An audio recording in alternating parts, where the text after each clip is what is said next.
I remember the day my daughter was kidnapped. We are still trying to establish who kidnapped her and where she was. I was to preach that evening in Eket. I told Mama, get in the car. She said, we have not yet heard about Jael. I said, don't worry, we'll hear about Jael. I'm preaching this year. My heart broken. My body was like water. My system was totally finished. Because I love my children. My whole body was weak. But I knew I had to preach. We got in the car and we drove to Eket. When I got there, I saw the crowd. I forgot that I have an issue. I came out and preached for 1 full hour. Prayed for everybody. After I left the pulpit, the feelings came back. I entered the car, told Mama, don't worry, it will be okay. Because we're committed to this. We stay in ministry in and out of season. Eventually, she's released. She came back home, and she's still there, and ministry is still going on. I have no moral right to tell you, in spite of trial, stay in the ministry if I can go through trial and not stay in the ministry. Sometimes you see us come out brazen like this. You don't know what we're going through too. Every one of us goes through. There's nobody that doesn't go through. There's nobody. You see me smile and I'm happy all the time. I go through things. I go through trials. But I have made up my mind. I will not create a worship center for trials. No, no, no. I will not worship trials. There is only one person I worship, and him only I serve. His name is Jesus, the lover of my soul. When I go through the fire, he's with me in the fire. When I go through the waters, he's with me in the waters. No temptation has taken you, but such as is common to man. And God is faithful. He will not allow you to be tempted above what you can handle. And he will, with the temptation, make a way of escape. Ladies and gentlemen, there will always be a way of escape.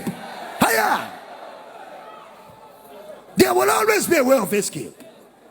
The devil doesn't have the final say. This is the victory.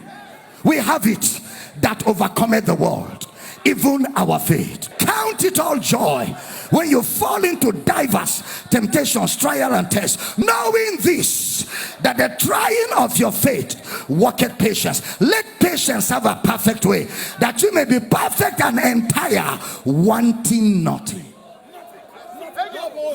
At the end of it all, you come out victorious. The devil could prolong the trial.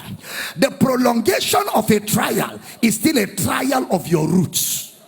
He could stretch it. You thought it will end tomorrow, and that is when it is really trying. When you are expecting the trial to terminate tomorrow, then it stretches to next tomorrow, then it stretches to next week, then it stretches to another week. Now it gets to where you don't have a timeline. You don't have a timeline. You are just walking by faith and trusting God, not knowing when it will terminate. That is when your stamina for prayer, that is when your resilience for prayer cruise will kick in at that time. Because at that time, what wins the battle is resilience, endurance, tenacity. Everything look like all hell broke loose. You are still in ministry. You are still in ministry. You are still preaching. You are still helping. You are still building the kingdom. Then after a while, Brother Peter said, when you have suffered for a while, after a while, a new phase comes. That phase disappears. Then it's like it never happened. Then it's like nothing really happened. I don't know if I'm talking to somebody here. And then a new phase opens up. You are refreshed. New things begin to happen. Because after Satan tempted Jesus 3 times, Jesus told him, it is written. Second time, it is written. Third time, it is written. Satan now left him for a season. And angels came to minister. At every time you overcome a phase of trial, there is a ministration to refresh your soul. Somebody shout, I hear you.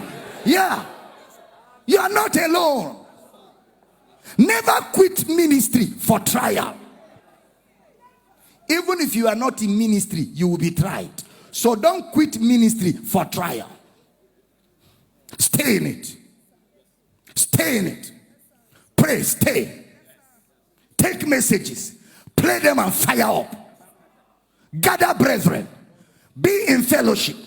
When trials come, be in fellowship much more. Much more. That's when you need to be around the fire. That's not when to go off. That's not when to take time off. It's not every time things are going to be okay. But we cannot surrender the passion and the vision to convenience. No. Except it's not the ministry of Christ.